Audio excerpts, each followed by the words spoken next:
While I was getting my car washed, the owner handed me a pack of cigarettes. "I don't smoke anymore," I said. "But thanks." He shook his head. "Found it under your seat." I froze. I've never loaned out my car. Wait, no. I had been out of town a couple days ago. Becky, my wife, had driven it then. It was a pack of Pall Malls, $6 at most. None of my friends smoke those.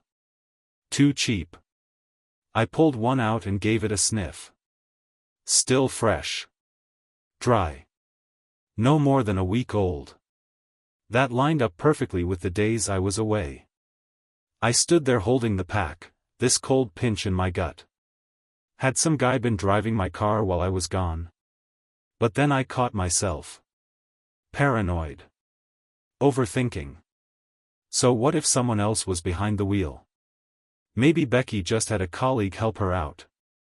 She's never been a confident driver anyway, maybe it felt safer that way. Later that night, after dinner, I half joked. "So, did you have another man driving my car while I was gone?" She had her back turned, changing clothes. Then she froze. And when she turned around, she was staring at me like a deer in headlights. Like I'd caught her red-handed. I chuckled and tossed the pack onto the table. "Owner of the car wash found it," I said lightly. "So, which coworker was it?"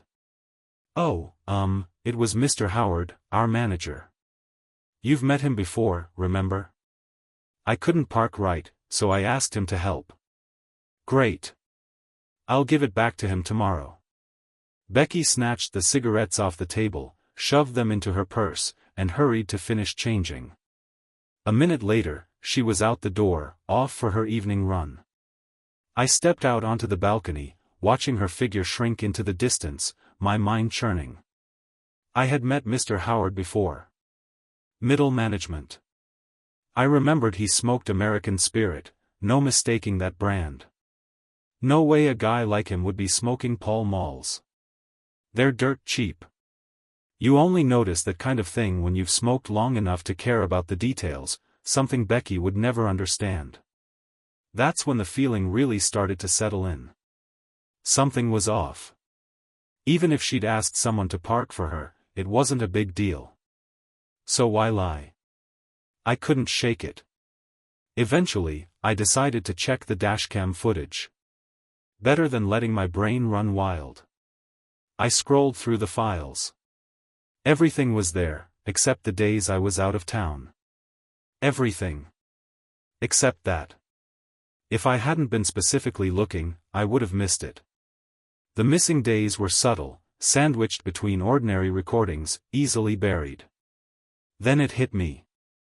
She had pulled the memory card, on purpose. At that moment, I knew one thing for sure. Becky was hiding something from me. First, I ruled out the idea that Becky had lent the car to a friend or relative. Her family all have their own cars, there'd be no reason to use mine. And even if she had, there'd be no need to hide it from me. I've never been the jealous type. Never the kind of guy who counts favors or keeps score. So then why pull the memory card? There was only one reason that made any real sense. She didn't want me to see who was driving, or hear what they were talking about. That narrowed it down. Whoever the man was, the first thing I needed to do was find him. I thought it through. If Becky had gone to the trouble of removing the footage, chances were high the guy had driven the car more than once during those few days. She worked pretty far from home. If he was behind the wheel, it wasn't just one errand or a quick favor, he probably drove her back from work. Maybe more than once. Now, we don't have a private parking space in our building, makes it impossible to trace a specific time from security cameras. But I remembered something. Every time a car passes through the front gate of the complex, the security booth logs it. That was my angle. I grabbed a 6-pack of cold beer from the fridge and headed straight for the building surveillance room.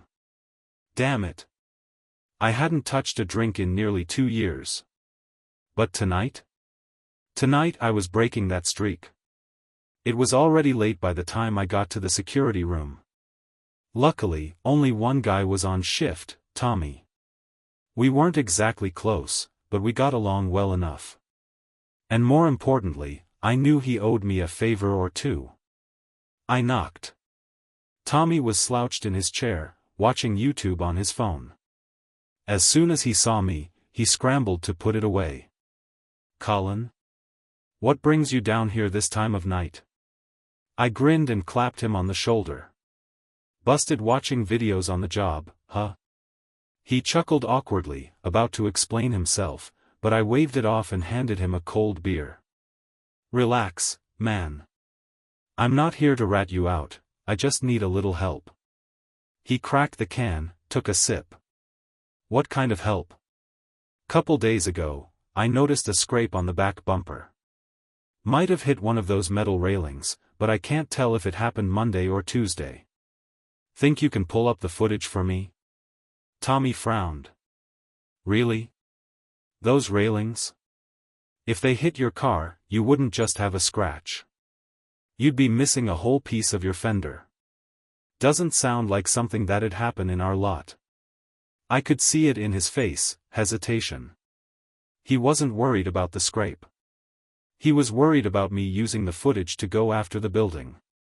If I filed a complaint, and it turned out he'd given me access to internal video, it could land him in hot water. I leaned in, gave him a reassuring look. I knew exactly what he was thinking. "Relax," I said, waving a hand. "I'm not trying to pin anything on you guys." I gave him a half smile. "Already filed the insurance claim. But you know how they are, won't budge without supporting documentation. I just need a few blurry screenshots to shut them up. Nothing that'll trace back to you." That seemed to ease him. I nudged the cold beer onto his desk and casually slid over a $20 Starbucks gift card. "Come on, man. Help a brother out. You know how much this repair's gonna cost me? The insurance company's the sucker here. If they're dumb enough to pay out, why not let them?" Tommy gave me a quick side glance, then took the card without a word. His tone shifted, lighter, less guarded. "All right. But you didn't hear any of this from me, got it?" He turned back to the system and pulled up the logs from the past week. Every day my car had entered the lot right around 6:10 p.m., like clockwork. He scrubbed through the footage and froze on one of the wide-angle shots from the front gate. "Here," he said, turning the screen toward me. I leaned in and snapped a few photos on my phone, just enough to pass as evidence. As I stood to leave, I pushed the rest of the beer toward him and offered a parting grin. "Next time, drinks are on me." He nodded. "Looking forward to it." But the second the door shut behind me, my face went cold. Stone cold. In the photo, it was unmistakable. A man was driving my car. And Becky was in the passenger seat.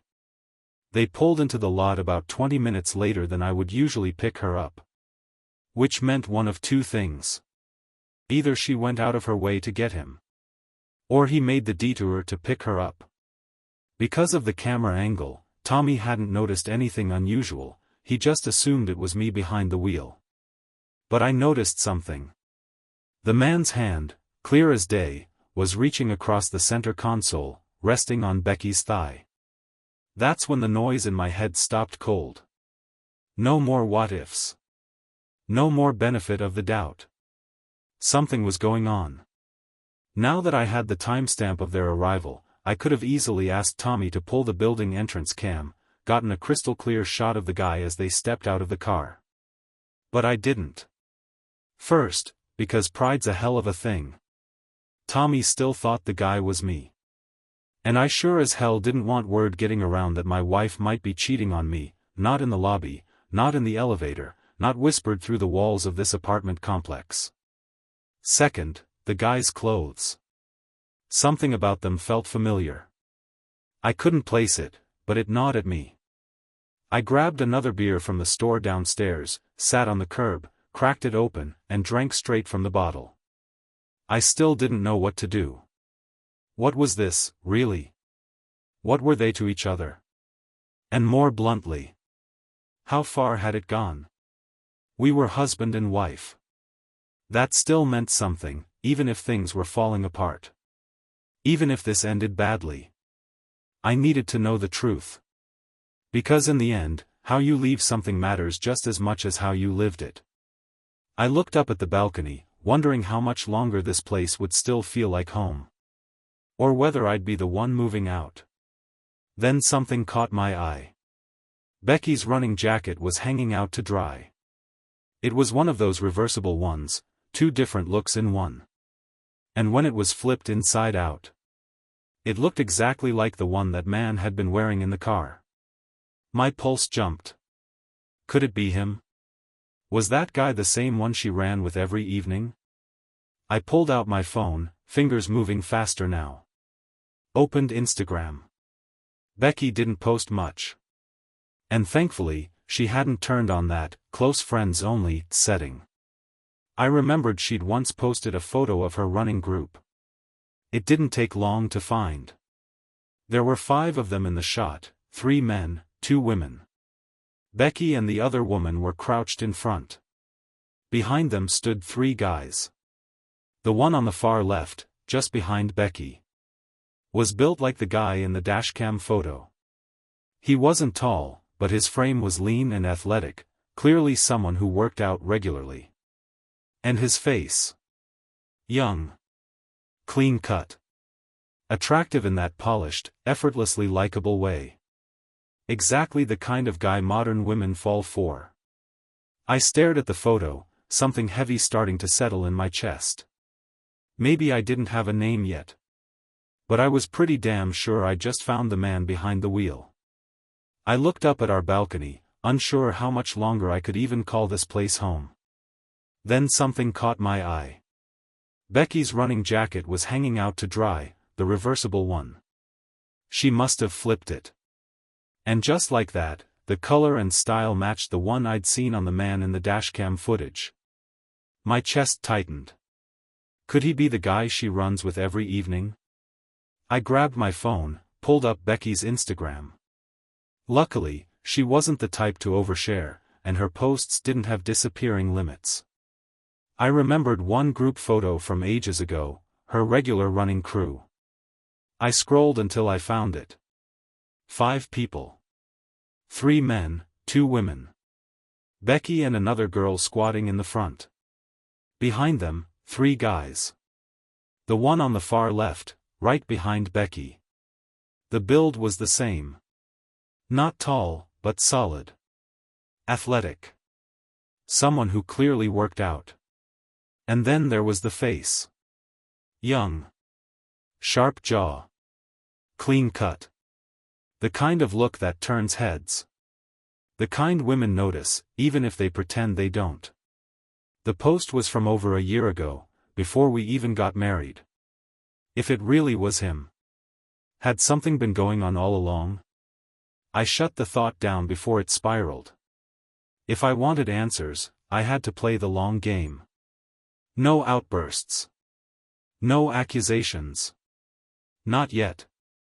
So I pretended nothing had happened. Played my role. Hell, that night I even made a move on her. She turned me down, said she was too tired. I just laughed to myself in the dark. A few days passed. By then I figured the whole cigarette thing had slipped from her mind. So that weekend, I took her to the mall. We walked into a sportswear store. I browsed a few pairs of sneakers, putting on a little show for the sales clerk. If I were to buy, say, 50 pairs, I asked, do you guys offer bulk discounts? The clerk perked up instantly. She practically ran to get the manager. They offered a few promotional packages, gave me a list of discounted models, and handed over a business card. I told them I'd check in once I confirmed with my team.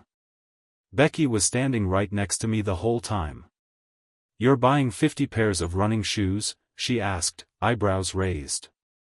I gave a little shrug. Don't ask, I said with a chuckle. Boss is suddenly obsessed with hosting a company marathon. Says it's for team bonding or some wellness culture nonsense. I could tell she'd bought the story. So I pushed a little further. Oh, by the way, I said casually, the company's also looking for someone to do light training runs with the team, once a week, flexible schedule, decent pay. Since you run so often, know anyone who might be interested? Becky lit up. What about me? You? I gave her a look, pretending to hesitate. Honestly, we'd prefer a guy. Most of the team's male, and, you know. Given we're married, it might get a little awkward. She considered it. Yeah, fair point. You don't run with any guys? She paused. Actually, yeah, there's a couple. I can ask around. Bingo. The next evening, after her usual run, she brought it up herself. Hey, she said, wiping sweat from her neck. Is your company still looking for that running trainer? Definitely, I said. But I'd like to meet the guy first. Just to go over expectations, give him a heads up about the setup. I'll try to negotiate the best rate for him, too. She nodded. All right. You can come with me tomorrow. That was it. She'd taken the bait. If I hadn't brought it up this way, she never would have suggested introducing me to one of her running friends, not voluntarily. And if I'd tried to follow her, I probably wouldn't have found anything solid. Might have even tipped her off and ruined the whole thing. But now, she was leading me straight to him. Becky didn't come from money. She never said it outright, but I could tell. That little instinct to stretch a dollar, to angle for the extra perk, to never leave value on the table. That's exactly why I made sure to mention the pay for this trainer role. Even if she couldn't take the money herself, I knew she'd want to keep it in the family. No way she'd hand it off to a stranger. The next day, she brought me to the park where she usually ran. Sure enough, someone was already there waiting. One look, and I knew. It was him. The same guy from the Instagram photo. And now, standing right in front of me, there was no doubt he was also the one who had driven my car and rested his hand on my wife's leg. He greeted me with a smile and a firm handshake. We exchanged numbers. Name's Liam, he said. I teach phys ed at Westbrook Elementary, on the west side. Perfect, I said, keeping my tone light. With your background, I'm pretty sure I can push the rate up even higher for you. I caught a flicker of pride on Becky's face, just a hint, but it made my stomach turn. Liam looked pleased too. He casually pulled out a pack of cigarettes and offered me one. My pulse skipped. Pall Mall. The exact same brand that was left in my car. I took it, nodded, didn't light it. Just turned it slowly in my fingers. Then my brain went to work. Westbrook Elementary to Becky's office, 20 minutes. The timing lined up perfectly with the entry logs. Every piece of the puzzle had fallen into place. Becky didn't come from much. So yeah, she had a bit of that grab what you can instinct. The moment I mentioned good money, I knew, if she couldn't pocket it herself, she'd make sure it didn't go to a stranger.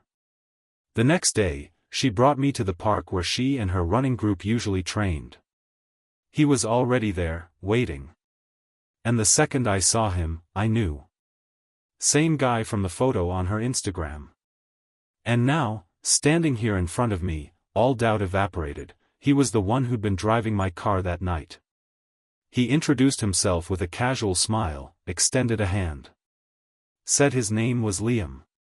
A PE teacher over at Westbrook Elementary, out on the west side of town. I smiled back and gave him the firmest handshake I could without being obvious. Perfect, I said. With your background, we'll definitely get you a higher rate. Becky stood nearby, and for a split second, I saw it. That faint look of pride flickering in her eyes. It made my stomach turn. Liam seemed pleased too. pulled out a cigarette and offered me one.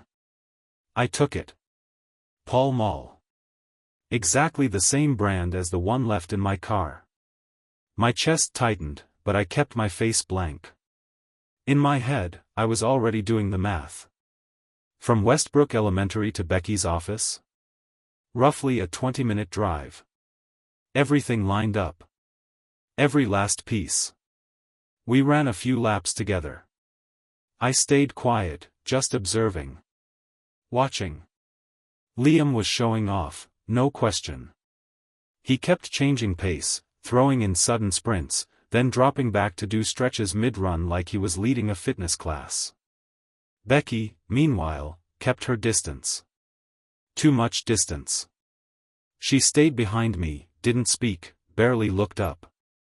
It was all an act. Too controlled. Too careful. If there were nothing going on, they'd be acting way more natural. But the kicker? Each time we paused to rest, I caught him. Pretending to stretch, pretending to check his breathing. But his eyes kept drifting past me. Landing on her. That look.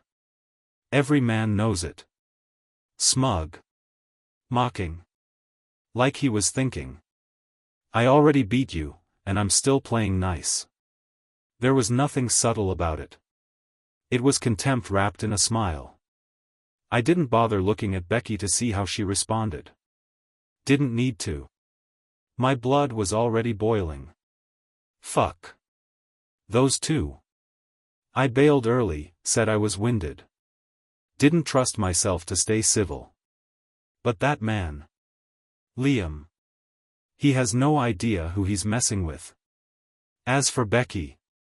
I'll admit, a tiny part of me still clings to the hope that maybe, she hasn't crossed the final line. If there's even a shred of guilt left in her, if she's still holding on to the last inch of decency. Then maybe, just maybe, she doesn't have to lose everything. Which is why. No matter how much I want to explode. It's not time to confront them. Not yet. I didn't go home right away. Instead, I drove over to see Derek. Now, Derek's one of those guys, comes from serious money but doesn't give a damn about anything traditional. Spends his days with a crew of tech-obsessed misfits, always tinkering with the latest gadgets, launching half-baked startups, or pulling off digital stunts just for the thrill of it. But for all that, he's solid. Loyal. Street smart. And if you need something done quietly, he knows exactly who to call. I gave him Liam's name, showed him the guy's Instagram. He raised an eyebrow. Damn. Since when do you stalk dudes online? I rolled my eyes. Don't start. Derek and I go way back, childhood friends. We'd seen each other through every ugly phase. So I didn't sugarcoat it. I told him everything. He listened, expression darkening by the second. When I was done, he practically jumped off the couch. Wait. This pretty boy gym teacher is screwing around with your wife? Bro, say the word, I'll grab 2 of the guys and make sure he doesn't jog straight for a month. I shook my head. Not yet. I need to know exactly what I'm dealing with. No slip-ups. No mess. Once I know everything, he's gonna pay. And not just pay, he's gonna choke on every bite he took. Derek smirked and nodded. You got it. I'll get his info, dig into everything, where he lives, who he talks to, whether he wears boxers or briefs. Give me a day. As I was about to leave, he called out. Wait. Almost forgot. He tossed me a small USB flash drive. Friend of mine just finished putting this together. It can clone data from a phone, texts, calls, locations, everything. I thought it was useless when he first gave it to me. But now? Looks like fate had other plans. I looked at it, turning it over in my fingers. All that luck I'd prayed for in love. And it showed up just in time to help me catch a fucking cheater. What a joke. By the time I got home, Becky was already back. She gave me a puzzled look. "Where'd you go?" "I stopped by Derek's place," I said, keeping my tone casual. She knew who Derek was, my trust fund friend with too much time and too many connections. I added, "He's investing in some new venture. Said it's blowing up, figured I'd check it out, see if I can get in early." Her eyes lit up instantly. "Really? Any chance we could get in on it?"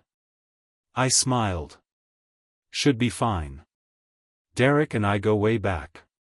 He said they're opening another funding round next month. He'll let me know once it's all squared away." She grinned like I just handed her a wrapped present.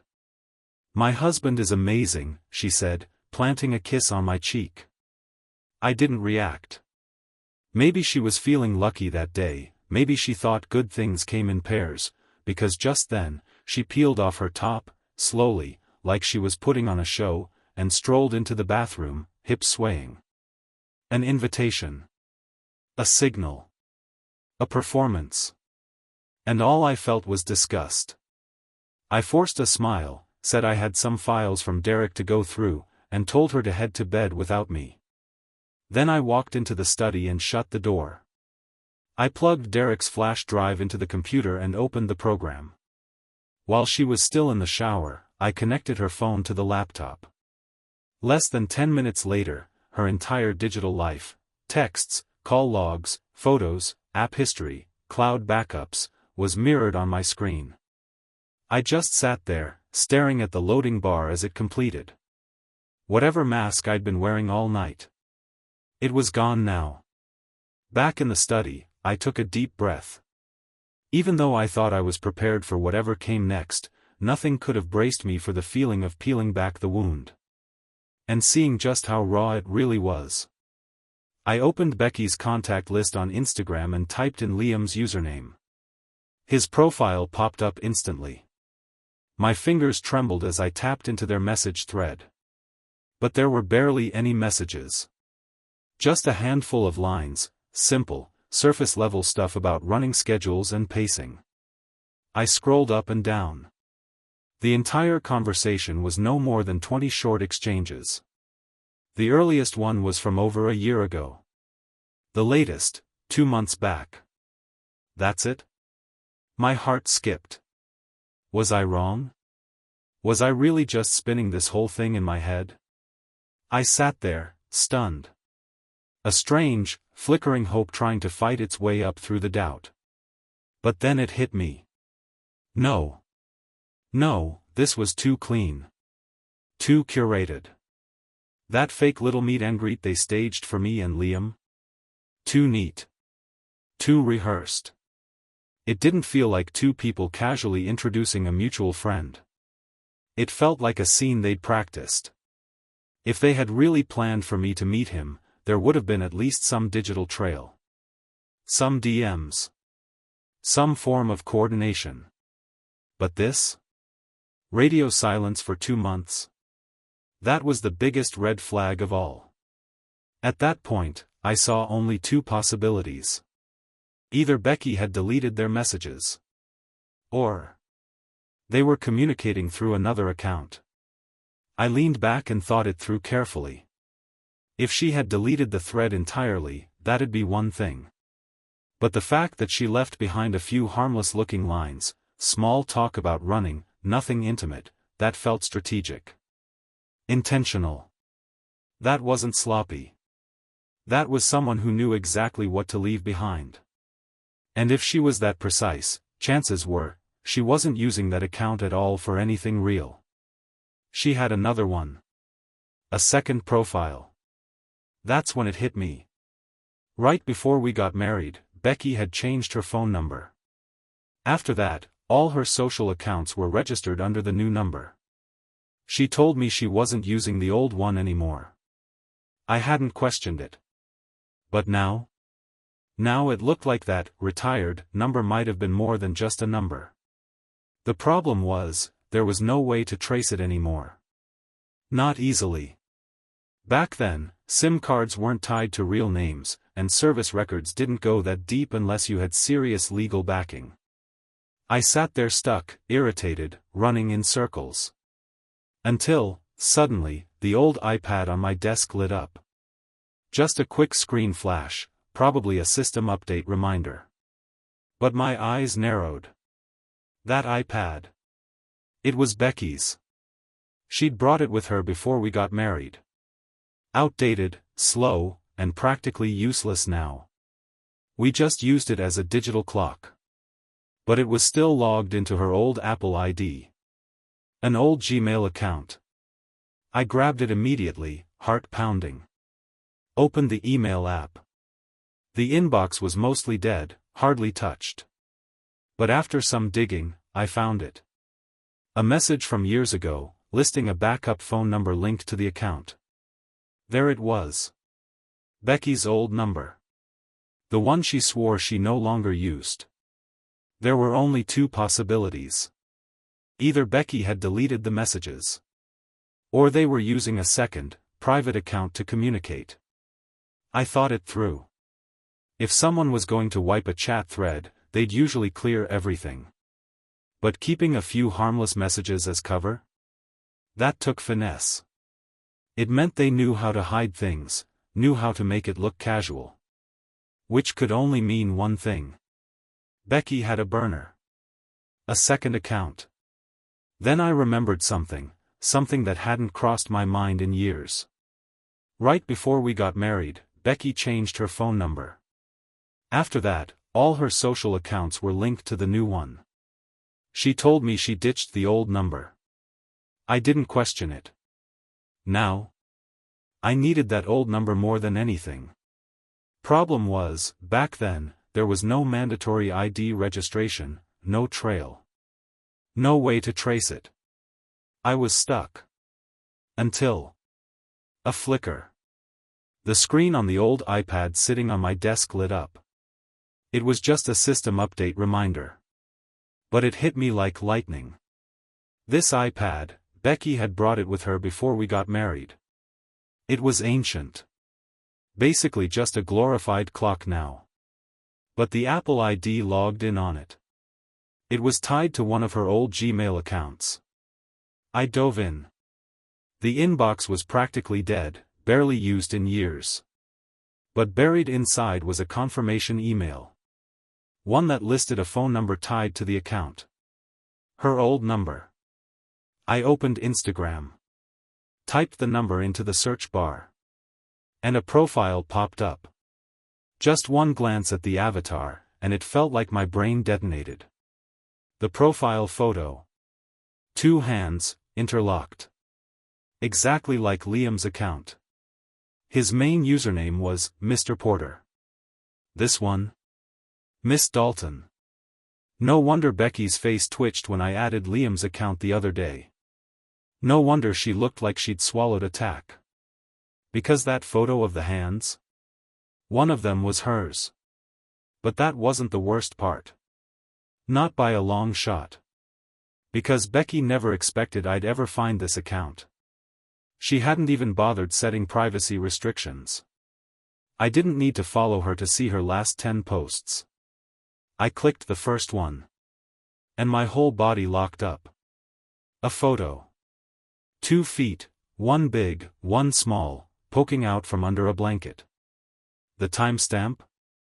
Exactly the week I was out of town. The caption read, "With you, that's what warmth really means." The background was unmistakable. Our guest bedroom. The one next to mine. The one I never used. I nearly threw up on the spot. My blood surged so hard I saw black at the edges of my vision. It took everything in me not to storm into the bedroom and slap her awake. I was out there working my ass off. And they were in my house. In my fucking house, playing house without me. She didn't cheat in some hotel. She did it in my home. On my bed. And posted about it like it was some romantic fairy tale. Becky. You have no idea what's coming. I kept scrolling. Every post was soaked in affection, pet names, flirty captions, inside jokes. Lovers' language. It was clear as day. That night in our guest room wasn't a one-time mistake. They'd been sleeping together for a while. But strangely, the more I read, the calmer I became. In a way, I'd already braced myself for this. The possibility had been there all along, whispering in the corners of my mind. Today just gave it a face. A timestamp. A bed. The emotional gut punch had passed. Now I was just focused. I lit a cigarette at my desk, first time in ages. Let the smoke settle my thoughts. A few minutes later, Becky peeked into the study. "Honey? I thought you quit." Even I had to admit, my performance was flawless. "The project Derek's working on," I said, exhaling slowly, "it's legit. Big returns. But the buy-in's steep." I needed a minute to clear my head, do the math. Just one cigarette. Her face lit up with that same sweet, hollow affection. "Well, don't push yourself too hard, okay? Take care of your body for me." "I will," I said, smiling. "You go on to bed. I'll be in later." She nodded and turned back toward the hallway, her steps soft, almost floating. And as I watched her disappear down the corridor, I made up my mind. They made the first move. They chose betrayal. They chose this. So don't blame me for how I end it. If I don't make them both crawl out of my life. Humiliated, sobbing, begging. Then I'm no man at all. The next afternoon, I went to see Derek again. He met me at the door, face tight. "Bro. I don't know if I should even be saying this. But that green hat you're wearing?" He tapped his head. "Let's just say it's been there for a while." I took a drag from my cigarette, gave him a look. Cut the fake sympathy. "You're saying it, so just spit it out." Derek raised an eyebrow. "Man, the fact you're lighting up tells me you've either leveled up emotionally. Or your brain just broke clean in half." I pulled out my phone, opened the burner account I'd found the night before, and handed it to him. "Found this last night." That was the nail in the coffin. Now I'm not looking for closure. I'm looking for payback. Derek scrolled for 2 seconds, then hissed through his teeth. "Jesus. What a pair of disgusting pieces of shit." He handed the phone back and leaned in. "All right, then. No more filters. Your wife and that pretty boy gym teacher. They've been off and on for at least 5 years. That froze me for a beat." He kept going. "Turns out, Liam's not just some random side piece. He and Becky went way back. Same high school. Started seeing each other sometime in college. Broke up, got back together, more times than anyone could count." I stayed silent. Derek's voice dropped. "After graduation, they even moved in together for a while. We're talking marriage. But neither of their families had any real money, so it just stalled out." My chest tightened. 5 years. 5 goddamn years. So while I was thinking I had a wife, she had a backup life. And I had no clue. Not until now. Liam graduated from some no-name sports college, Derek continued. Got the degree, sure, but never landed a real job. To this day, he's still just a temp coach at the elementary school. Not even on payroll. No benefits. Nothing official. I said nothing. Just lit another cigarette. Becky's family couldn't stand him, Derek added. Said he had no future, no income, couldn't even hold down a proper apartment. And Liam sighed. They thought she was useless around the house, no homemaking skills, no maternal instincts, no help in building a future. I let that sink in. 2 families, both pointing fingers. Neither of them wanted the other. Derek leaned back. And right when things were falling apart, Liam started messing around with some gym client. Just flirting, maybe more. Becky found out, lost her shit, and, get this, she caved to her family and agreed to meet some new guy they'd picked out. Which, surprise surprise, turned out to be you. My jaw clenched, but I didn't speak. I didn't have to. And here's the kicker, Derek added with a bitter grin. Not long after you two tied the knot, Becky got hammered at some work event. Guess who she called that night? I didn't need to guess. I already knew. She told him she still missed him. Couldn't get over him. They hooked back up. Quietly. And they've been sneaking around ever since. Derek paused. Everything I just told you came from one of my business partners. Happens to be an old classmate of Liam's. According to him, this whole story, everyone in their college circle knows it. And just like that, it all made sense. The wedding. No bridesmaids. No college friends. Not a single classmate invited. I'd always thought it was odd. She told me she'd grown distant from everyone over the years. Said people had drifted. Bullshit. She was hiding the past. Hiding him.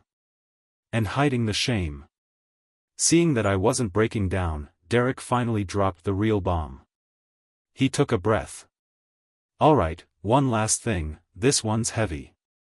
I just looked at him. Hit me. He scratched his head. According to my guy, there was this one night where Liam got drunk and started bragging. Said Becky once had a kid for him. My heart didn't even skip. He claimed she got pregnant when they were still together, Derek went on. But because he didn't have the money to raise a kid, they gave it up, to some well-off couple who could legally adopt. Said it was all above board, just, heartbreaking. I didn't blink. By now, I was past anger. Past shock. I just glanced at the clock, calculating whether Derek had asked too many questions, whether this would get back to Liam, tip him off. Derek saw the look in my eyes. Relax, he said. I played it cool. Told his buddy I had a female friend asking about Liam, wanted to know what kind of guy he was before making a move. And the verdict? I asked. Derek let out a humorless laugh. Apparently, Liam's whole personality can be summed up in one sentence: all his brains go into chasing women. Right on cue, my phone buzzed.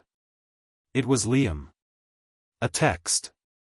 Hey man, you free sometime soon? Up for another run? Right. Still playing his part. Still testing the waters.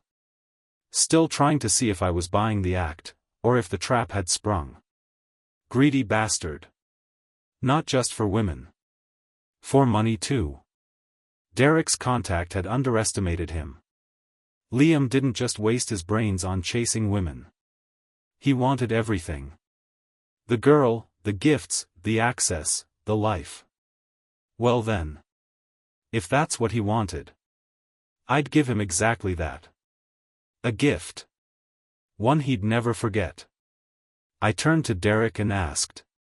You got any friends who are, really good at playing the flirt game? The kind who could string a guy along without breaking a sweat? He blinked, then laughed out loud. Jesus, man. You're cold. But not long after, he came through. He put me in touch with a woman named Serafina, early 30s, face like a walking Instagram filter, and an aura that could make any man forget how to spell his own name. One look at her and you knew. She wasn't just attractive, she weaponized it. Serafina was the type who could fill a car trunk with roses on Valentine's Day, without sleeping with a single sender. She never crossed the line. She just flirted, toyed, charmed. All while closing deals, insurance, condos, luxury watches. Gifts flowed like water. I sat down with her and laid it all out. Stay in character. Don't rush. No full reveal until the end. Whatever you need, clothes, dinners, anything, I'll cover it. But when it's time to pull the net tight, the biggest catch is yours. She smiled like a queen accepting a coronation. Deal. And just like that, the trap was set. I started slow. Told Liam that with my boss out of town, our company-run sessions were on hold for now. He replied with a lukewarm, "Oh." Definitely disappointed. So I followed up. Actually, I texted. One of our clients, female CEO, tough as nails, was interested in hiring a personal trainer for weekly runs. She asked me to help find someone. You interested? He bit instantly. Hell yes, man. Count me in. I gave him a time and place. Then added. Just a heads up, she's a total perfectionist. Not someone you want to keep waiting. Be sharp, be early, and whatever you do, don't make me look bad. His enthusiasm spiked. Don't worry, bro. I'll bring my A game. Oh, you will. You'll bring your ego, your charm, your ambitions. And Serafina? She'll bring your downfall. In heels. That evening, Derek personally played chauffeur, pulling up in his black Mercedes S-Class to drop Serafina off at the cafe we'd picked. Liam had arrived early, eager, hopeful, completely unarmed. I stayed out of sight. Didn't want to throw off the performance. This was their scene now. Later, Derek gave me the full breakdown. The moment Serafina stepped out of the car, she turned heads. It wasn't just the looks, though she had those in spades. It was the way she wore that form-fitting athletic jacket, hugging every curve like it had been designed for her. She didn't smile. She didn't flirt. Not with anyone else. But the second her eyes found Liam, her entire demeanor shifted, warm, soft, just a little shy. Like his goofy charm had somehow won her over. And Liam? Liam was floating. He'd probably never been looked at that way in his life, not by someone like her. All that male insecurity he wore so close to the skin melted away. For the first time, he felt important. Admired. Desired. And Serafina? She knew exactly how far to go. A lingering glance. A gentle touch on the arm. A laugh that made it feel like he was the only man in the room. By the end of their little coffee date, she offered to pay him for his time. He refused, adamantly. Said it wasn't about money. Said he'd love to see her again. Of course he would. Compared to her, Becky was, well, let's just say, forgettable. And Liam? He'd never breathe a word of this to Becky. Why would he? I wasn't even there. In his mind, this was just another lucky break falling into his lap. And that's exactly where I wanted him. I told Serafina to take her time. No need to rush. Let the tension build. Let him chase. Because while he was getting pulled deeper into her web, I was quietly setting another plan into motion. One that would hit even harder. And leave scars where no one could see. 2 days later, I brought up Derek's investment deal over dinner. 1,200 grand in total, I told Becky. Projected to break even in a year. By year 2? We're looking at $1 million in profit, minimum. Her eyes lit up. She wrapped herself around my arm, practically melting into me. That's amazing, babe, she cooed. Seriously amazing. I let her revel in the fantasy a moment longer, then dropped the next line like it was nothing. There's just one problem. Where the hell am I gonna find $1.2 million?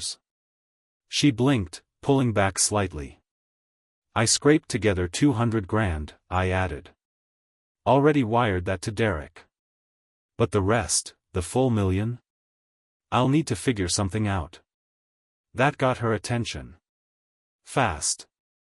Like someone had just yanked the dessert tray away. What do you mean? What are you planning to do? I gave her a measured look. I'm thinking of mortgaging the house.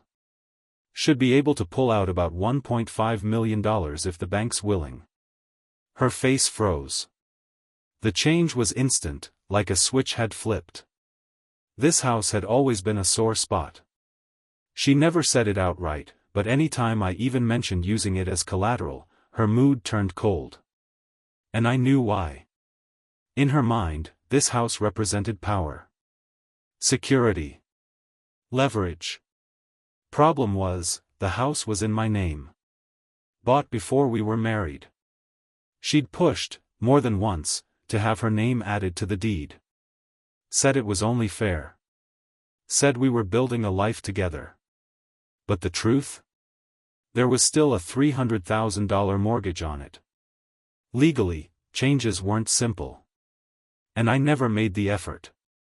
So the topic quietly faded, until now. And now? Her face said it all. This wasn't just about money anymore. This was about control. I leaned in a little, softening my tone. Don't worry. I can actually use your name for the mortgage. And when we sign the investment agreement with Derek, we'll put it under your name too. Her eyes flickered. A forced smile crept across her lips. I'm not worried you'll run off or anything. It's just, putting the house up makes me nervous, that's all. I laughed and shook my head. Come on. If anyone should be worried, it's me. What if you run off with someone someday? Then I'd be the one left broke and heartbroken. She laughed, loud, almost relieved, and half jumped into my lap like she was ready to play around. I raised a hand to stop her. Hey, be serious. There's one more thing. Her mood cooled just a notch. What thing? She asked, watching me closely. I sighed, as if reluctant. There's still about $300,000 left on the mortgage. The bank won't approve any new loan unless that's paid off first. Her face darkened. She didn't say anything, just stared, clearly calculating. I shrugged, acting casual. It's not that much, really. Just 300 grand. But I'm tapped out at the moment, can't pull another dime together. You think you might be able to cover it temporarily? Just until the loan clears. I'll pay you back the second it hits. She didn't respond. Just kept looking at me. Like she was trying to figure out if I was bluffing. Or if she was finally about to cash in on the life she thought she married into. I tossed out the killer line, slow and deliberate. Once the loan is paid off, we can go ahead and update the title, put your name on the deed. That way, we're really in this together. When the money starts rolling in, neither of us can just walk away. Her expression, tense until now, immediately softened. The shift was obvious. All right, she said, voice lighter. I'll talk to my parents. See if they can lend me the money for now. Gotcha. She was finally in. Back when we got married, I'd already sunk a ton into the wedding. A ceremony Becky's mom, Marion, claimed was done modestly. What she didn't mention was that she skimmed off the top and tucked it away. Said it was, for emergencies. Everyone knew what it really was, Becky's rainy day stash. I'd probably never see that money again. But I sure as hell wasn't letting her walk away with it, either. I put on a show of hesitation. You sure about this? I don't want your parents thinking I'm always circling their bank account. She quickly shook her head. No, they'll understand. This is for us. For the family. As long as I explain it, they'll be fine. I let out a slow, relieved sigh, like she'd just talked me into it. All right then. Let's take them out for dinner. Once everything's done, we'll give them a little thank you, say, 10 grand in interest. Becky lit up, kissed me on the cheek once, then again, smiling like we'd just closed on our future. In my head, though, I was already watching her world crack. Let her think she just pulled me closer. She'll find out soon enough who's really holding the leash. A few days later, I took Harold and Marion out to dinner at one of the nicest restaurants in town. It was all white tablecloths, soft lighting, and aged wine lists, exactly the kind of place where people pretend everything's perfect while lining up to stab each other with dessert forks. Harold, as expected, was stiff the entire evening. Said little. Ate less. But the moment he raised his glass to clink with mine, the tension cracked. "Colin," he said, voice low but sharp. "This friend of yours, Derek, how reliable is he, really?" I was ready. I pulled out a neatly prepared folder from my briefcase. Inside were summaries of Derek's past ventures, projects with market buzz, some of them even backed by recognizable names. It was all carefully curated. Enough to impress. Nothing to investigate too deeply. "Dad," I said, keeping my tone respectful, "you know our family's always been middle of the pack financially. I just figured while I'm still young, it's time to take a shot. And if it works, maybe Becky gets to finally live like the wife of a man who made it." I let that hang in the air for a second. "Plus," I added, with a gentle smile toward Becky, "this whole thing lets us put her name on the title of the house. It's a win-win, really." Harold's jaw tightened. He opened his mouth to push back. But I cut him off, feigning earnestness. "Of course, if you really think there's too much risk. Then we don't have to put Becky's name on it right away. I'll shoulder it myself." That did the trick. He leaned forward, frowning. "Now don't talk like that. Your family. Whatever this is, you both take it on. Together." Becky and Marion shot him synchronized glares. Apparently, even suggesting she not get a slice was too much for them. They quickly changed the subject. I smiled, held my drink, and moved in for the close. "Once you're ready, just transfer the funds directly to Becky. I'll take her to the bank myself. We'll handle the paperwork together, refinance and title update all at once." Harold exhaled, finally relenting. "You're right. We're family. No need to split hairs over money. Checkmate." Everyone smiled. Toasts were made. And underneath it all, I was already counting the ways this was going to burn them. We chatted a bit longer, mostly small talk, until I slipped in the real play, so casually it barely sounded rehearsed. "Oh, by the way," I said, looking toward Becky but loud enough for Harold and Marion to hear. "That guy, Liam, the runner you introduced me to? Our company had to pause the running initiative. But I ended up connecting him with a female CEO I know. Real powerhouse. Did you ever follow up with him about it?"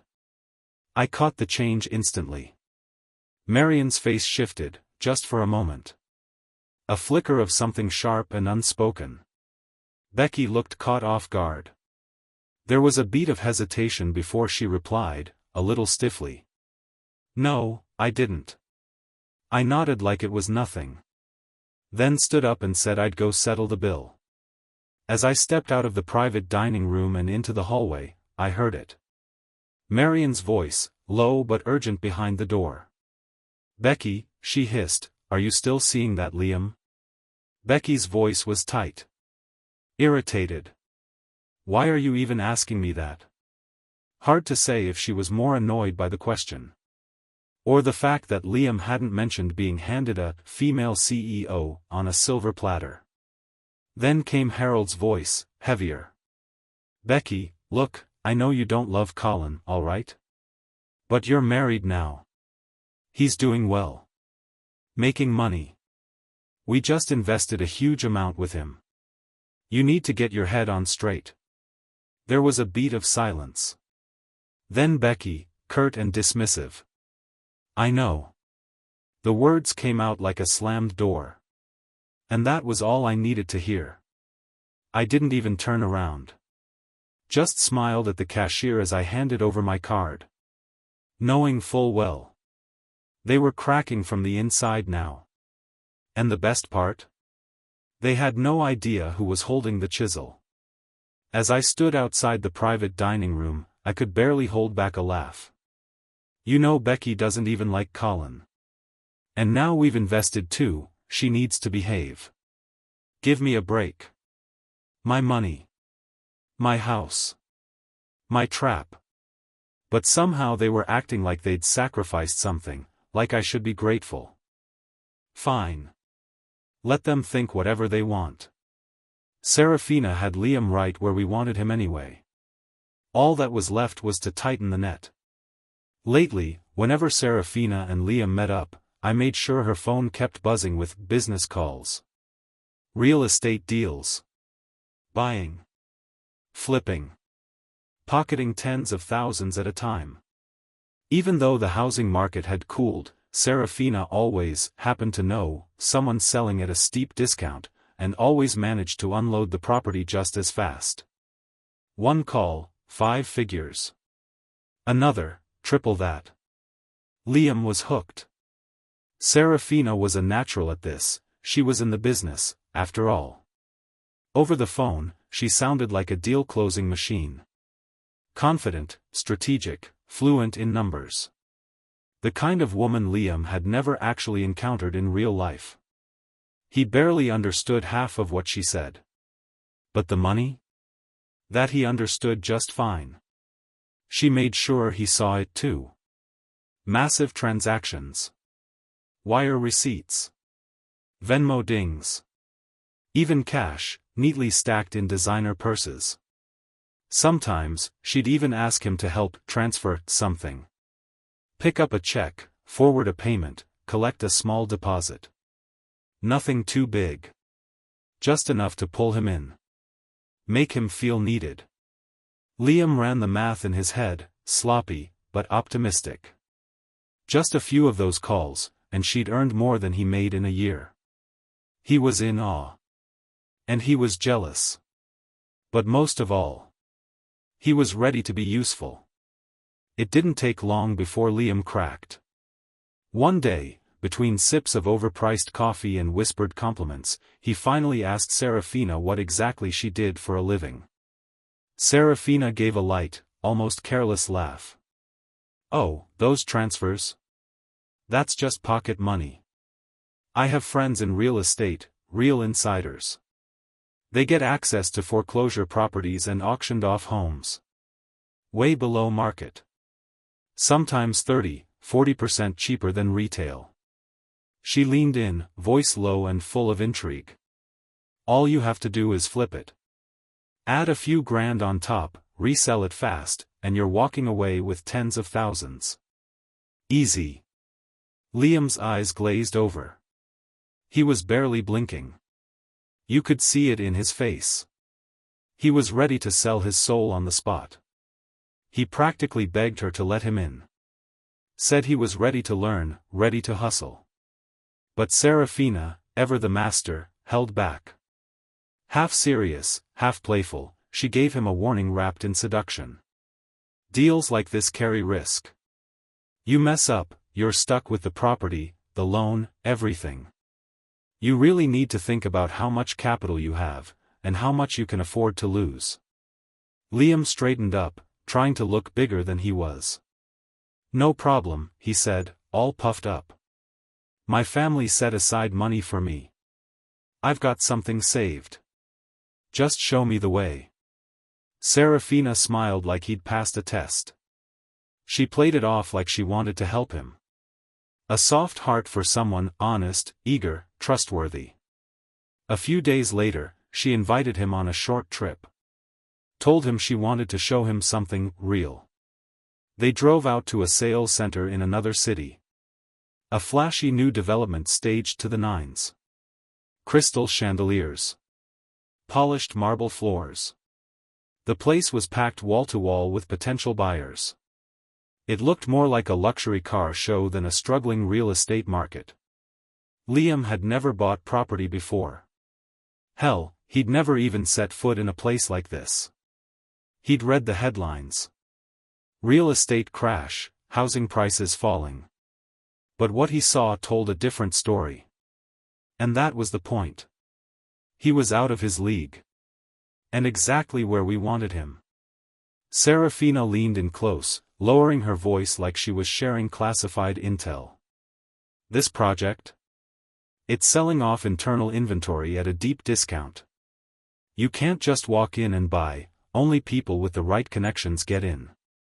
Word is, one of the big national developers is about to acquire the whole thing. When that happens, price per square foot is expected to jump by at least $2,000. Liam's eyes practically sparkled. She took him into a VIP lounge, plush seats, chilled drinks, velvet folders laid out like treasure maps. The staff greeted Serafina like royalty, pulling up exclusive listings on a private tablet. They didn't even look at Liam. Serafina casually pointed to 2 units. Those, she said. Each required a $600,000 down payment. She paid both, on the spot. But then the rep reminded her. 1 buyer, 1 unit only. New policy. Without skipping a beat, Serafina smiled. Fine. Put the second one under his name, she said, nodding at Liam. Liam's jaw nearly hit the marble floor. He stood there in shock, trying to act composed, as if he were used to being trusted with 6-figure assets. But inside, he was buzzing. He thought it meant something. That she trusted him. That he was different. Then came the twist. Just days later, the unit under Liam's name sold, above asking price. Someone had come in and paid $80,000 over. In less than a week. And the kicker? The transaction passed through Liam's own account. Wire in, wire out. Real money, real movement, real power. Liam was hooked. Completely. Utterly. He pulled Serafina aside, desperate. Please, he begged, help me get one in my name, for real this time. Serafina gave a coy smile, like she was finally ready to let him in. Okay, she said. Get the money ready. You've got 3 days. Then we'll go together and make it official. The net was cast. And the fish? Already swimming straight in. A day after dinner with Becky's parents, I casually told her the investment would be delayed a month. Derek's project hit a small snag, I explained. No big deal, we'll push the loan back to save on interest. Might as well let the money your parents gave you sit for a bit. Earn a little while we wait. She bought it without question. Truth was, that money had never been meant for us. It was always intended for Liam. And now that the trap was just about closed, it was time for me to step aside. I told Becky I had to go out of town again. Business trip. Usual excuses. She didn't blink. Didn't know she was about to walk into the final act. Before leaving, I installed 2 small cameras in the house. Nothing fancy, just enough to capture what mattered. One in the living room. One in the bedroom. I figured, it's my house. My property. Surely that's not illegal, right? Sure enough, the moment I was gone, Liam let himself in. That very night. They hadn't seen each other in a while, clearly. The second the door closed, they were all over each other. Hands, lips, breathless whispers. Like animals. But the passion didn't last. Suddenly, Becky shoved him away. Her voice sharp, accusatory. Are you seeing someone else? I almost choked laughing behind my screen. You, the cheating wife. Accusing him of being unfaithful? The irony was Olympic level. Liam, of course, panicked. Caught off guard. He scrambled to explain. Said everything with Serafina was fake. Said he was doing it all for them. For our future, he said. She's just some rich cougar obsessed with me. But I never touched her, I swear. I'm only playing along so we can have enough to start over. To hear him tell it, Serafina was nothing more than a desperate older woman chasing after his boyish good looks. And he? A selfless martyr. Sacrificing his pride, his purity, all for love. If I hadn't known better, I might have applauded the performance. But I knew what was coming. Because unlike Becky, I was still directing this show. Liam wiped his mouth, adjusted his shirt, and launched into his next performance. He told Becky he'd finally done it. After weeks of patience, charm, and humiliation, he'd convinced Serafina to let him in on a deal. For us, he said, clutching her hand like a soldier returning from war. To give you the life you deserve. But there was a catch. He'd already taken out a $300,000 online loan to prove his commitment. Now he was short the other $300,000 to close the deal. Becky, for all her recklessness, wasn't completely brain dead. She didn't jump at the request. She hesitated. So Liam turned up the drama. He started reminiscing. About college, about everything we've been through. About how no one had ever understood him the way she did. Then he fast-forwarded. Their bright future. A house by the lake. Lazy Sunday mornings. Kids with her eyes. He even teared up. Real tears. One or two glistened just enough to land in the corners of his eyes like dew. I had to hand it to him. He was better than I thought. A true method actor. Then came the clincher. He pulled out his phone and showed her transaction records. Massive transfers. Serafina's money. Proof that this wasn't just fantasy. Becky leaned in, scrolling. Her skepticism wavered. That kind of cash would make anyone blink. Finally, she said it.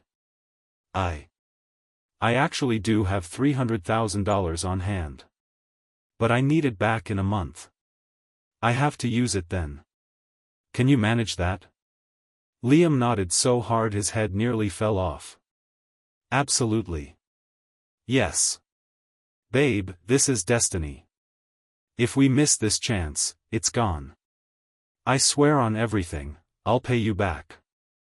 I'll make us rich. I'll never let you down. His voice was shaking. His hands were clasped like he was in church. All that was missing was the choir. Becky finally gave in. She opened her phone and transferred the full amount. Liam kissed her hand like he'd won the lottery. And in a way, he had. They celebrated their victory in the bedroom not long after. A second act. Louder than the first. Sloppier too. And through it all, I sat behind my monitor. Smiling. The money was transferred. The fish had swallowed the hook. And the reel? Already in my hand.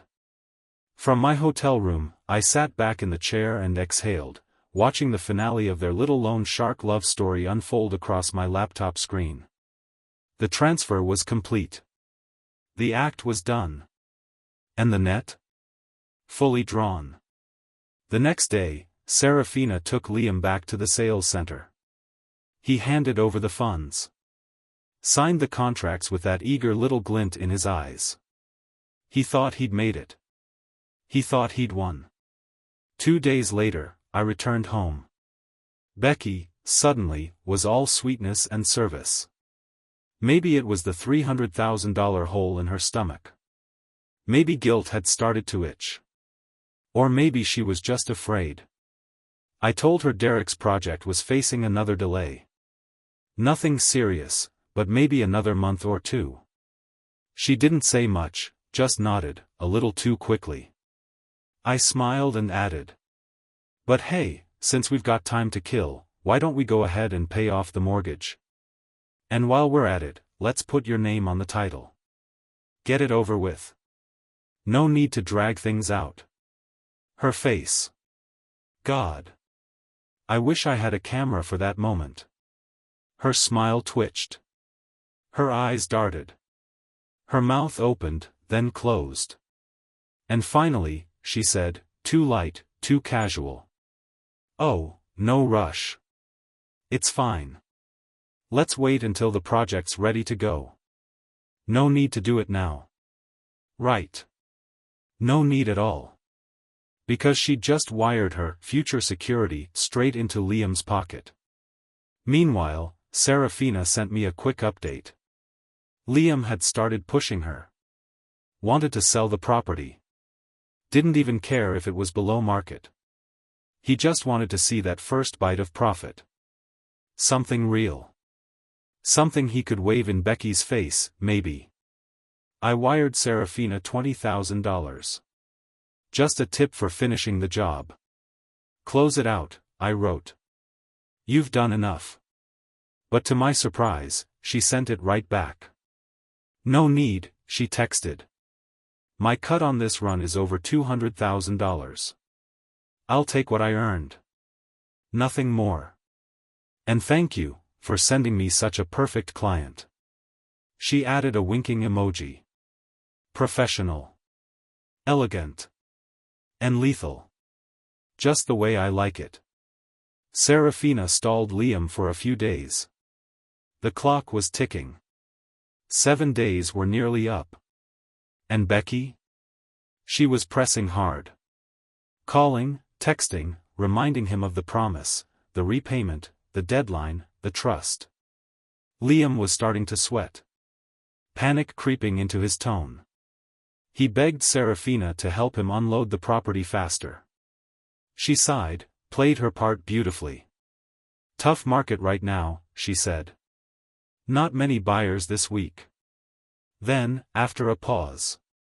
If you really need this done fast, I might be able to help, personally. But we'll need to discuss the details in private. Meet me at the hotel. I booked a room. Liam lit up like a teenager who'd just been passed a love note in class.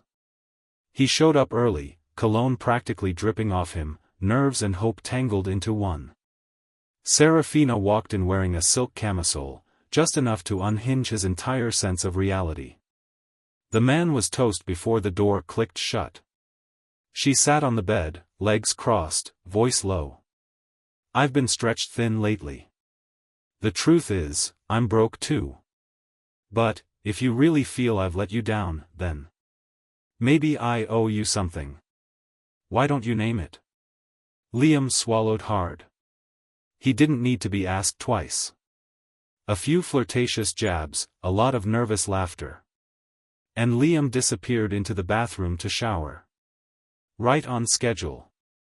Because before he even turned on the faucet, I had already texted Becky, using an anonymous number, of course. Room 1807. You might want to see what your boyfriend's doing while you're waiting for your money. Her texts and calls went unanswered. All that fury, betrayal, and suspicion boiling inside her. She drove to the hotel. Stormed through the lobby. Took the elevator up, fists clenched. Meanwhile, Derek and I sat in the lobby lounge, sipping coffee, watching the chaos unfold like the opening scene of a crime thriller. Serafina? She timed it perfectly. As Becky opened the door, there was Liam, fresh out of the shower, wrapped in nothing but a towel, perched on the edge of the bed like a giddy idiot. Becky froze. Her jaw dropped. And in that split second, all the lies, all the fake tears, all the "for our future" speeches came crashing down. It was beautiful. A goddamn masterpiece. The look on Liam's face? Priceless. The look on Becky's? Even better. Because this wasn't just a betrayal. This was betrayal at full volume, in high definition, with an audience. And the best part? I hadn't even gotten started yet. Becky had already been stewing in frustration, anxious about the loan, furious about Liam's silence.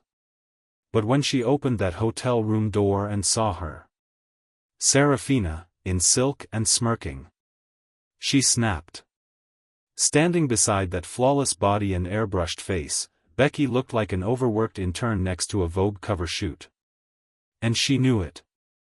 So all the rage, the embarrassment, the betrayal. She unloaded it squarely on Liam. Meanwhile, Liam, whose big moment had just gone down in flames, wasn't feeling too generous either. He'd just been this close to sealing the deal. And now it was gone. Worse, now that he'd tasted someone like Serafina, Becky seemed small. Angry. Irritating. Forget damage control. He doubled down. The argument escalated.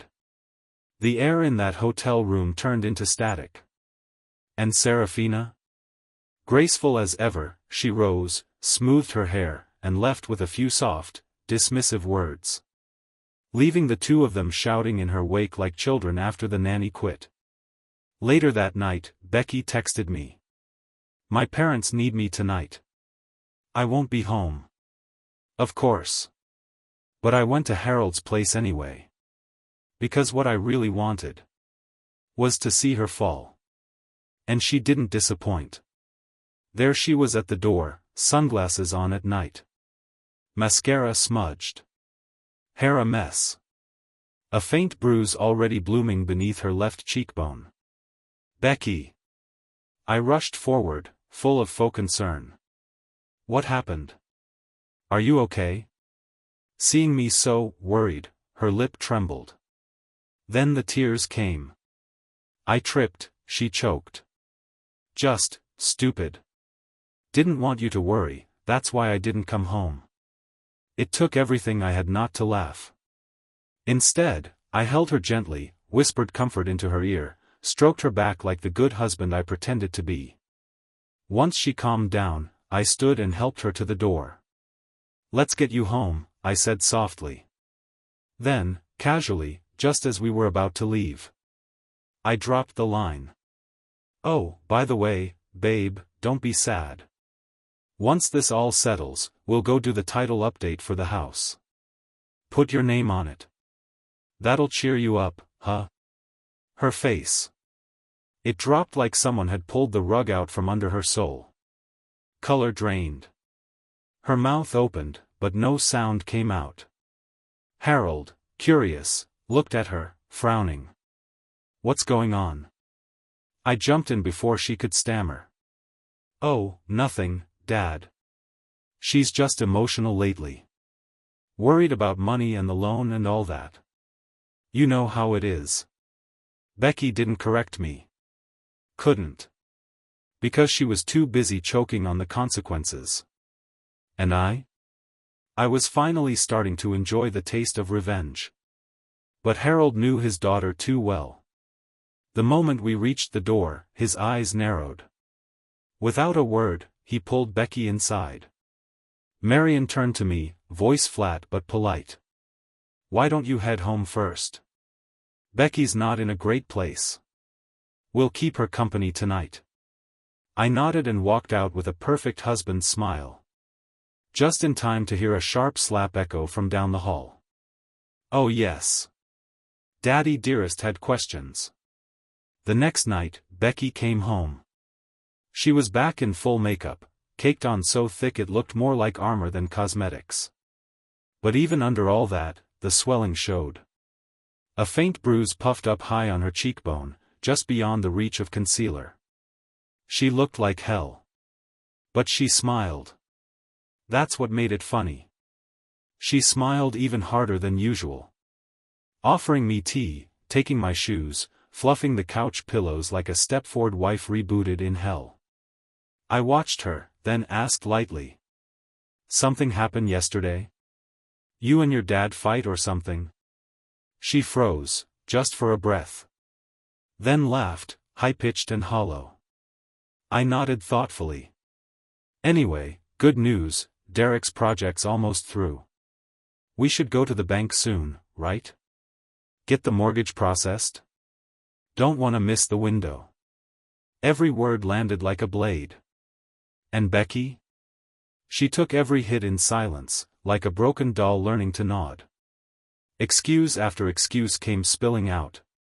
Something about timing, paperwork, her parents needing to review some things again. I let her twist for another 2 weeks. Watched her spiral. Watched her try to patch the Titanic with duct tape. Then, one morning, I dropped the final match. Derek signed off. Project's greenlit. Time to move. You've got a couple days to pull the funds together, don't let this slip. She went still. Really still. Then, finally, she spoke. I can't. I tilted my head. What do you mean you can't? I lent the money to a friend. I thought I could get it back in time, but I can't. Not now. I stared at her like she'd just announced she'd murdered someone. Who? I asked. Who the hell did you give 30 grand to? She fumbled. Stammered. Mouth opened and closed like a fish gasping on dry land. Then, quietly. Liam. I paused. Let that silence hang in the air like noose rope. Then I nodded. Okay. I even smiled a little. You don't worry, babe. I'll go with you tomorrow. We'll head over to campus together and pay our friend Liam a visit. He can explain everything, face to face. And in that moment, her soul left her eyes. That night, Becky didn't sleep. I could hear her tossing and turning, sheets rustling like waves in a storm. Maybe it finally hit her. Tomorrow was the edge of the cliff. The next morning, I drove us straight to Liam's campus. He was sitting outside a building, trying to look casual in that cheap smug way he always had. I didn't waste time. We want the money back. Today. Liam flashed a crooked grin, fake as hell. Hey. Let's not make a scene. Just give me a few more days, alright? I swear I cut him off. Becky? I turned to her. What do you think? She froze. Every student nearby, every glass window, suddenly felt like an audience. Her cheeks flushed. Maybe it was shame. Maybe rage. But when she finally spoke, it was a scream. No. Absolutely not. She stepped forward, voice shrill. Either you pay today, or I'll make sure every damn professor and classmate here knows you're a liar and a thief. Liam's mask cracked.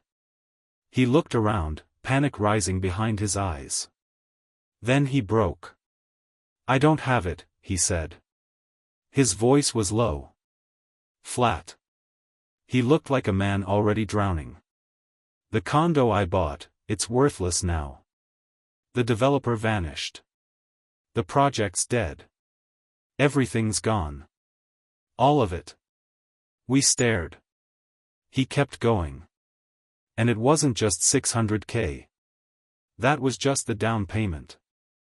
The real price was $2 million. Becky blinked. Her knees almost gave out. Liam's voice rose, desperation bubbling under the surface. I took out loans. From the bank, from online lenders. I owe them $1.4 million right now. I'm already screwed. You push me any harder, and I swear I'll take everyone down with me. Becky lunged. She grabbed the front of his hoodie and shook him so hard his head snapped forward. You bastard. You said it was safe. You said it was a sure thing. Students began to stop and stare. Phones came out. Someone started recording. I just stood there, arms crossed, watching it all unfold. Everything, just as planned. Liam finally snapped. He turned on me like a rabid dog. This is the boss you introduced me to? That woman's a goddamn fraud. I got scammed. I didn't even flinch. I introduced you to her for jogging, I said flatly. I never told you to go invest 6 figures. If you think she's a scammer, why not go to the cops? He opened his mouth. But nothing came out. Because I knew. He had gone to her already. Serafina had seen it coming. When Liam showed up at her office with fire in his eyes, she didn't even blink. "I'm just a broker," she told him calmly. "All your contracts you signed with the developer, every dollar you wired, went to them. Not a penny touched my account." Liam had raged. Accused. Threatened. "You misled me. You tricked me into this." Serafina just laughed. "The showroom actors? That's the developer's crew. The deal? You signed it, willingly. And if you don't believe me..." She tilted her head. "Check our messages. Show me one text where I told you to buy anything." He did go to the police. Filed a report. Brought his receipts. But all he had was a trail of his own stupidity. His messages were desperate, begging to be let into the game. And Serafina? She'd said nothing that even hinted at deception. The funds never touched her. The paperwork was clean. She was just a middleman, another channel in the chain. And the developer? Gone. Vanished without a trace.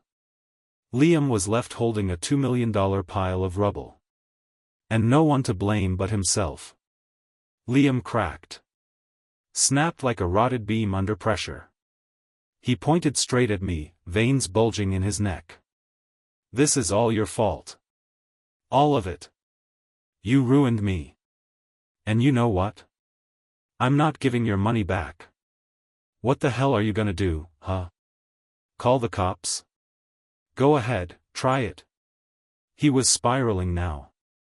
And Becky realized, far, far too late, there was no stopping him. Liam's voice went feral.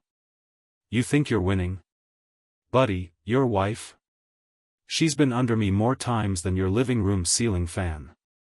Your bed, your couch, your goddamn kitchen counter, I've been everywhere." He sneered. "She was a good ride. But I'm done with her. She's all yours again." I nearly clapped. Truly, a standing ovation performance. He just gift-wrapped my exit strategy and put a bow on top. Becky's face turned blood red. "No, no, he's lying. Don't listen to him." But her voice cracked. And then she lunged. Fists flying, nails out, another full-blown brawl. I stood there in mock shock for a beat, then turned on my heel, walked out the door, climbed into my car, slammed it shut, and peeled out. A clean break. No guilt, no looking back. Just like I planned. Later, I was at Derek's place. We lit cigarettes, leaned back in silence like war generals after a battle won. My phone buzzed non-stop on the table, calls, texts, missed FaceTimes. Then the battery died. Sweet peace. When I finally turned it back on hours later, it took 2 full minutes just to unfreeze from the overload. Notifications flooded in. I didn't read a single one. Then, ring. Becky's dad. I picked up. He started, "Son, don't listen to that bastard Liam. He's lying to hurt you. That's all it is. Don't let him twist things." I let him finish. Then said, calmly, "Funny thing, sir. I asked around. Becky's old classmates," said she, "and Liam. They go way back." Dead silence. Then a quiet, defeated sigh. Let the truth hurt. Harold was speechless for a moment. Then suddenly roared over the phone. "Becky's a wreck right now. She says she's spiraling, totally unstable. If anything happens to my daughter, if she dies, I swear to God, I'll come for you." I almost laughed. Almost. But I held it in. Barely. "Sir," I said, "you might want to check your facts. Your daughter's money? Scammed by Liam. Her body? Slept with Liam. The clown with the horns on his head? That's me. And I'm the one you're threatening if she loses it? Even the cops wouldn't buy that." There was a pause. A long, pathetic pause. Then Harold sighed, "Look, everyone makes mistakes. Can't you just forgive her? She'll treat you better, I promise. We'll talk to her. Worst case, hell, you go cheat too. Call it even." Click. I hung up. That was all I needed to hear. Parents with morals like that? No wonder Becky turned out exactly the way she did. My phone kept buzzing well into the night. I turned it over, ignored it, until finally, blessed silence. Next morning, a message popped up from Becky. "Let's get a divorce." I replied. "Fine." She sent over the divorce agreement. And what do you know, she wanted to split all assets 50/50ths. And the $300,000 she borrowed from Harold to give Liam? She wanted me to split that too. The only thing she left me entirely was the car. As if that was supposed to be some kind of parting gift. This woman. Even now, she still thought she had the upper hand. I refused to sign. Told her flat out, I'd see her in court. At the hearing, I came prepared. Pulled out the footage of her sleeping with Liam, plain as day. The courtroom went dead silent. The judge didn't need long. The house and car? Awarded to me. That $300,000 loan from Harold? Not my problem. Let them sort it out. Legally, I was off the hook. That's when Becky finally realized. Everything had been a setup from the start. By me. She lost it. Her whole family did. They hurled insults, vile, pathetic things, until the judge banged his gavel and warned them. Another outburst like that and you'll be held in contempt. I walked out of the courtroom into the warm sun. Derek and Serafina were waiting outside. Not that anything romantic had happened between Serafina and me. I just figured, after the masterclass she'd pulled off, the least I could do was buy her lunch. Over drinks, I asked her, "Aren't you worried Liam might try to come after you?" She let out a dry laugh. That idiot? Please. He couldn't even chase his own tail. I don't know if Becky ever got back with him. Maybe. Two idiots like that? Anything's possible. Besides, Liam did technically own a property now. After all, he dropped $2 million on a half-finished condo. Who knows? Maybe one day the place will even get built. Later that night, I lit a cigarette and handed one to Derek. He raised an eyebrow. "When'd you switch to Pall Mall?" I smiled. "Today's a special day. A little victory smoke. And the last damn Pall Mall I'll ever touch."